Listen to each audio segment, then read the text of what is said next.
Гүлдер сыры 31 бөлімі. Бірақ қыздарын алып берген көйлекті қыздары кимейтінін енді сенің айтқаныңмен жүрмейміз деді. Қыздар төменге түсіп таңғы ас ішуге түскенде Зейнеп оларға ренжіп отырды. Ал қыздар Зейнеп әпке, бізге ренжімеңізші, біз анамыздан кек алайын деп едік деді қыздар. Сендер олай жасаймыз деп әкелеріңді қорқыттыңдар ғой деді. Біз енді Кадер екеуміз бөлек кетеміз, сендер осында қаласыңдар, біз қазір көйлек алуға барамыз деді. Ал оны естіген Бірақ, сен арзан базарға баратын шығарсың, қыздар ондай шетен киінбейді деді. Ал Жихан Серхатпен сөйлесіп жатқанда, олардың әңгімелерін Зейнеп естіп қалып, Жиханға сен менің сіңілімнен аулақ жүр деді. Ал Жихан Бирақты көріп, Бірақ сен мұнда не істеп жүрсің деді. Бұл да менің үйім деді. Ал Себим Бирақты көріп, арсыз, сен бұл үйде не істеп жүрсің деді. Ал сол кезде Жихан Берақтың жүкті екенін айтты. Ал Бірақ эмбрионды Серхаттың рұқсатынсыз салдырғанын айтып, оны Себим сенбеді. Мұстафа Азра жіберген мекен жайға келді. Әбру болса өз жұмыс орнына келді. Ал Седеп болса, Әбру сен мұнда не істеп жүрсің? Жамырса сені басқа жерге жіберген жоқ па деді.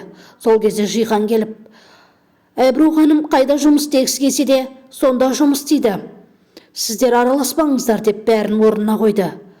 Ал Жихан ағасы Жанға барып, аға, сен не білдіріп жүрсің? Барлық жұмыскерлердің алдында мені жерге тықпа деді. Ал сол кезде Жан Берақты сұрады. Берақтың жүкті екенін естіген Жан өтірік болуы мүмкін деп сенбеген кейіп танытты. Ал Серхат болса Берақтан ажырасты. Берақ, ажырассақ та сақинамды шешпеймін деді. Өзің білесің деді. Ал Серхат болса Зейнепке хабарласып, Зейнеп кешке қонақ үйде кездескенше деді.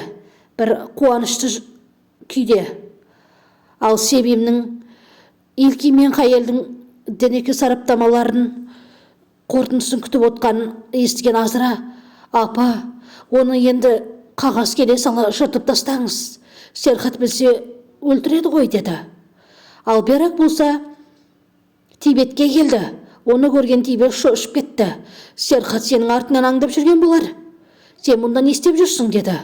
Ал Берақ болса, қорқпа, Серхат енді мен аңдамайды деді. Сенен сұрарым, Кадерді алып кет деді. Немене деп Тибет күлкісі келді. Ал Мұстафа Азраны шақырып жол апаты көлігі жайлы білді. Ал Берақ Тибеттен менің көңілдесім екенін мойындаған күннен бастап Кадер сенің қызың деді. Ал Мұстафа Азраның аузынан 6 жыл алдын жол көлік апаты жайлы, яғни соны өзі қақып кеткенін, абайсызда болғанын, Жан мырза бұны құтқарғанын айтып берді. Ал Серхат болса Зейнепке әдемі кешкі балға көйлек сыйлады. Өте әдемі. Ал Ревика болса Әбрудың бөлмесіне киімден реттеймін дегенде кереуеттің астынан қомақты ақша тауып алды. Және де оны көріп қатты шошыды. Ал Илким мен Тибеттің ұлы шоқтығысып қалды. Бірақ оларды Зейнеп уақытылы ажыратты. Ал Қайел болса жылап қалды. Олар анасы туралы сұрап жатқанын бәрін естігенін айтты. Ал Серхат болса Илким мен вальс биледі. Седеп болса Әбруға тиісті. Фильмнің жалғасы бар. Арнама тіркеліп, лайк басып пікір қалдырамыз.